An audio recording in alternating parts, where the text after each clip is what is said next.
What's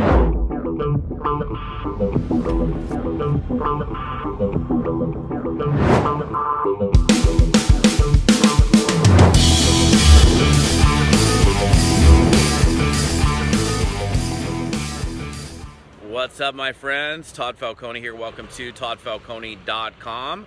In today's video, I want to talk a little bit about how to get your team members doing more. So one thing this is not, it's not a job, so we can't go do more, go do more.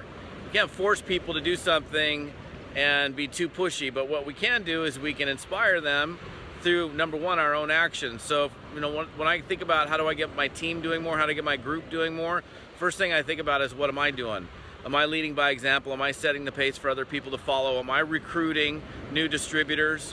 Am I bringing in new customers? Am I leading by example, or am I expecting my team to do things that I'm actually not doing currently myself? So one of the things you want to look at is, what am I doing? Because the thing that people absolutely do is they do what they see you do. So if you want to create greater duplication, what are you duplicating? What do you want to see duplicated in your organization? You want to see production? Then you've got to produce personally. That's number one. Number two is, some people are scared. In fact, a lot of people are dealing with fears and inadequacies, self-worth issues, all sorts of things. And the way to help them break through that is work with them to break them through that. So the second thing I would suggest is, especially with your local team, is spend some time working with your team.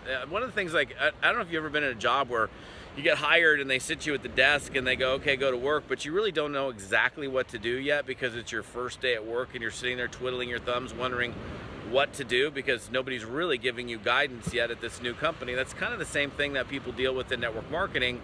If they don't know what to do exactly, if they haven't really been given any guidance, it's going to be hard for them, and for a lot of people anyhow, to get themselves into an action mode. So if you can do, and I've talked about this a bunch of times, team building nights or team building strategy sessions, or get together and do a blitz, invite a bunch of people over your house and spend the entire night making phone calls and setting appointments. In fact, one of my coaching groups, they did this a couple of nights ago, and in one night they set over 80 appointments, 80 firm appointments in one night, because they've got a group of people together under the same roof and they spend all that time doing business building activities. So that's certainly going to help create some momentum and create some movement, because here's the thing, if you got a group of people under the same roof in your house, for example, and you're all making calls, you're all setting appointments, you're all engaged, you're all involved, you've got a group of people that are in action at the same time. So number one, lead by example. What am I doing? Number two, team building nights is a great thing. And number three, individually you want to be going out with people. Like, one of the first things I learned about traditional selling was,